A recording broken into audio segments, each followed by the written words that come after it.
I'm here today working on my Whirlpool Duet dryer. I'll put the exact model number in the description, but I know a lot of these are pretty similar, and hopefully this video can help you if you've got similar issues that I have. The issue that I'm having with this is that there's no heat on the dryer. So everything works properly, the dryer turns on, it functions, it cycles, it turns, it spins, but the unit just does not get hot. There's no heat being generated. So the first thing we're gonna do is check the continuity on our heating element, and to get to that heating element, we're gonna need to pop off this front cover. First things first, we'll go ahead and just turn off the breaker to our dryer. Make sure we've got no electricity going to the unit.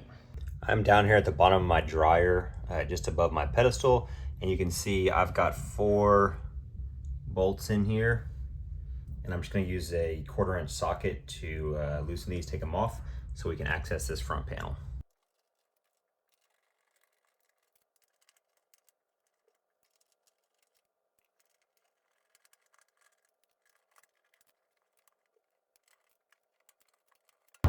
Once you get your 4 bolts out, your front panel will just slide down and you can pull it off. Okay, so we've got our front panel off, and we're gonna be working over here on this right side to start with. So our heating element is actually inside this panel. It's down inside there. And there are 2 wires that connect to it. You can see it's these 2 front wires right here, and here. So if the heating element has continuity, you can put your leads from your multimeter on these 2 metal parts of these wires, and you should show continuity. If there's some sort of crack or break in the heating element, then you won't get continuity here, and we'll know that's the reason why our dryer is not heating. Quick lesson on how to test continuity using a multimeter. You want your black probe going into the COM, and then you want your red probe going into the voltage ohms, milliamps side here, and then you're going to look for your continuity diode symbol here with the little audio symbol on it as well. So when we flip it to that, you'll get a reading of 1 when you're not connected, and then if you do connect, you should get a reading towards 0, and you'll get a little audible beep. So there you go. So when we test our heating element, if we put 1 probe on each lead into the element and we get the continuity, we know that's not the issue. If it stays at 1 and shows there's no continuity, then you know that there's most likely we have some sort of break or damage in the heating element, and we need to pull it out and replace it. All right, so I'm set up here to test the continuity. Just to give you an example, I have my 2 probes here, and if I stick them on this piece of metal over to the right here,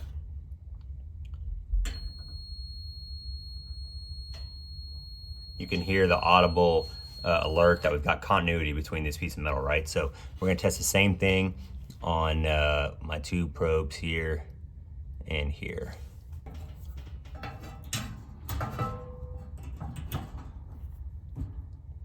So as you can see, I've got my probes on the wires leading in, the metal parts, and I'm hearing no audible alert that we've got continuity. So that tells me that we've got some sort of break or crack in our heating element, and we'll need to pull it out and replace it to get this dryer working again.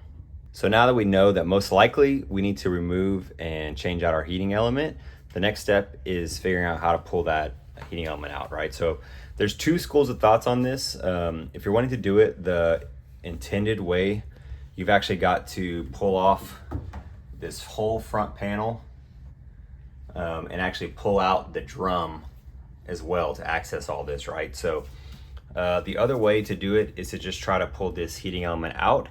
And the problem I've seen when you do that, it comes out fine, but then reinstalling it, people have issues getting it reconnected in the back of this. So we're gonna go ahead and try the quick and easy way of pulling this out, and we will see if we can pull it out, get it changed out, and put back in successfully. Okay, so the method we're gonna use to pull this out is to first take this bracket out. We'll do that by unscrewing 1 screw in the bottom here, and then 1 at the top. Once that's out, we can take this support out of the way, and our whole housing will kind of come loose and we can pull it out of the back of the unit. One note of caution as you work in here, these metal edges are very sharp, so just make sure you're careful with your bare hands as you're working in and around these.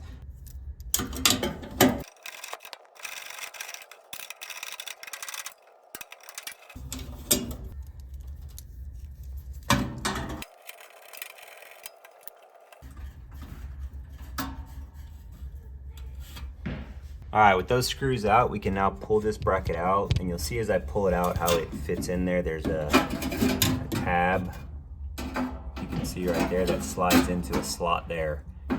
So we need to know that when we put it back, but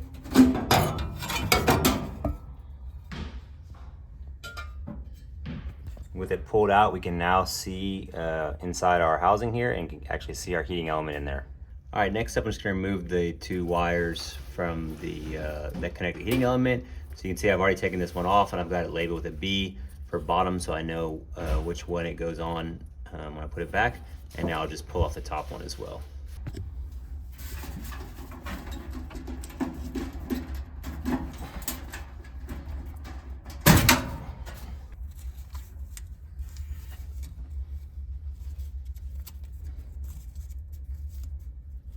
All right, now that we got those first 2 wires out, the actual rest of the wires will be easier to get out once you pull this housing out. So this is the tricky part, right? So normally if you take apart the whole system, the drum and all this stuff, then you would have access to these 4 screws holding on the top part of this housing, and you would just lift it up and it would come unhinged out of the back connection that it's in, right? So since we're taking this shortcut and we're just gonna pull it out, you're gonna pull on this thing and it's gonna feel like it's not gonna budge, right? But the more you move it around and kind of get it going, you actually can pull it out with just a little manhandling of it, and then a clip will pop out. That's actually the reason it's holding in. So let me pull it out and then I'll show you. All right, so I got it pulled out. Now that the housing is loose, we'll just need to disconnect these wires. So instead of actually pulling these wires out, what I do is just pull these bolts out here. So you've got 1, 2, 3, and 4, and you'll just use your 1/4 inch socket and unscrew these to disconnect these wires and pull the housing out. All right, so all the wires are off and I've pulled the housing completely out. As we talked about before, here's the clip that was holding the housing in place. This is the reason we had to kind of manhandle it and force it out of there. Normally, if you take the whole dryer apart and the drum out, you're able to take this top part of the housing off, and that lets you angle this clip out easily. But since we took the shortcut of just pulling the housing out with keeping the whole dryer together, this is the clip that we had to force our way out of. But as you can see, it just comes off. And we'll talk a little bit later of how to get this back in if you choose to. But yeah, I just wanted to show you what the culprit was of why it was so difficult to pull out. All right, so I've got the whole housing pulled out now, and we'll go ahead and open it up. I just had to take out the 4 screws, same 1/4 inch sockets as before. 1, 2, 3, 4, and then this top piece will just come right off. So here you can see our heating element. And if we look closer, we'll try to figure out where there's a break in continuity, if there's some sort of break here. And there it is. If you look really close, it's hard to see, but you can see it right there, that the coil has broke. So you're no longer getting continuity, and that's why our dryer is not heating anymore. All right, so I got my replacement here. I ordered this on Amazon. I'll put the link in the description if you need help finding one. Go ahead and open it up and pull it out. And we'll just try not to touch the coil as much as we can when we pull it out.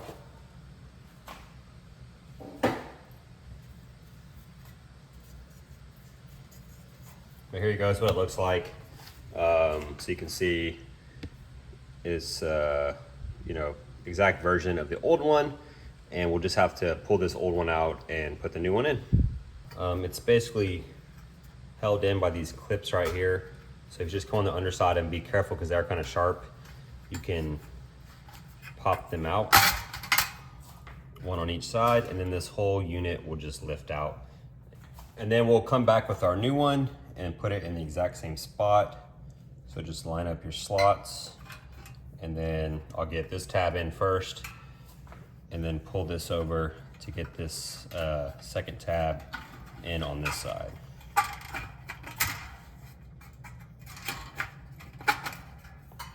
Just like that.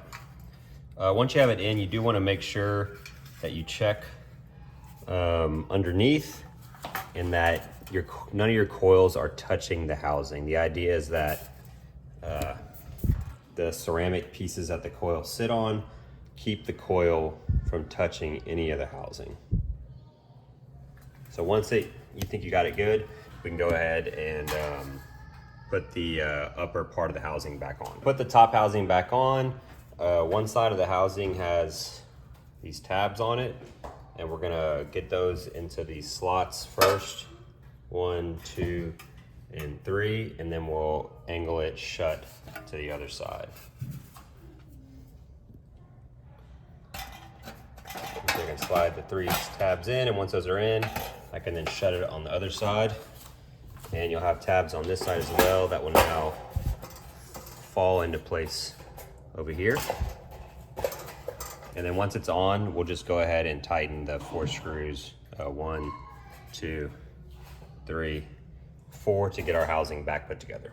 If this video has helped you out, please consider liking the video and subscribing to my channel. This helps greatly in growing my channel and reaching more people looking for DIY help.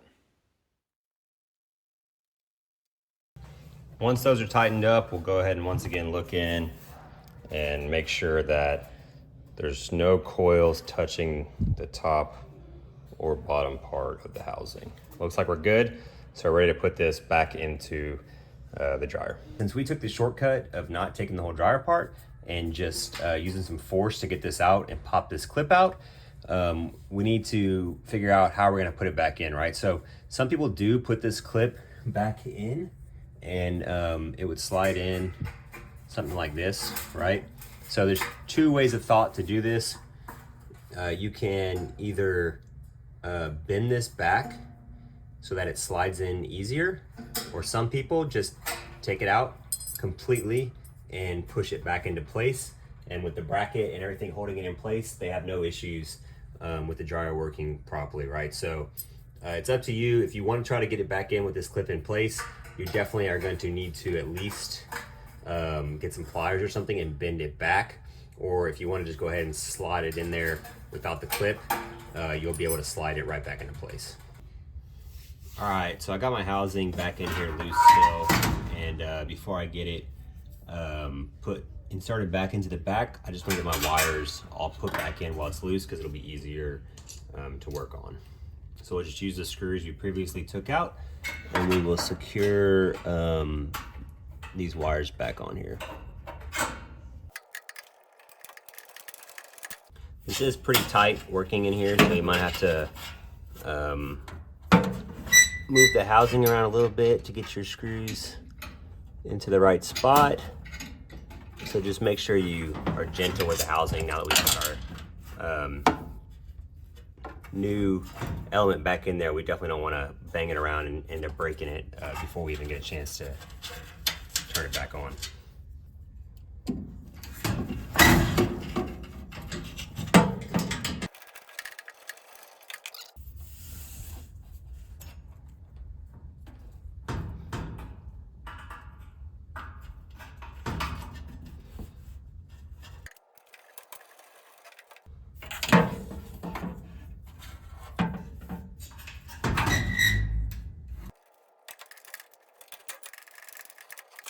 All right, so I got those 2 in. I'm gonna wait to connect these last ones until I get everything in place, because these ones are easily reachable.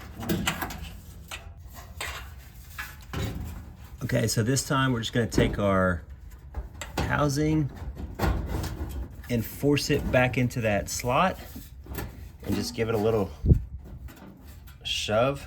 And as you can see, it actually will just sit in there by itself with the tension. We can push on it, make sure it's in there good before we put our bracket back on here. This is also kind of proof that that tab in the back is not really needed. I mean, this holds on here just fine without it. And then once you get this other bracket in here, this is not going anywhere, and you'll be good without that tab. All right, now we're ready to put this front bracket back in place. So we'll just slide it in. Remember, there's a tab right here that's gonna go into the slot of your housing. So make sure that slides into the housing and not just sits on top, so that you can screw everything back together properly.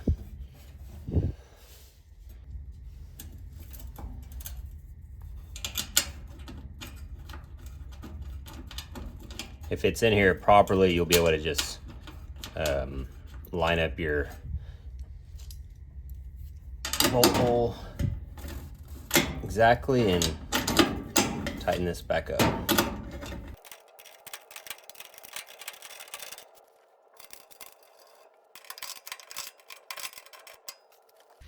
All right, now that's both tightened up, we can put our connectors back on here, and just remember that we've got them labeled top and bottom so we know which one they go to.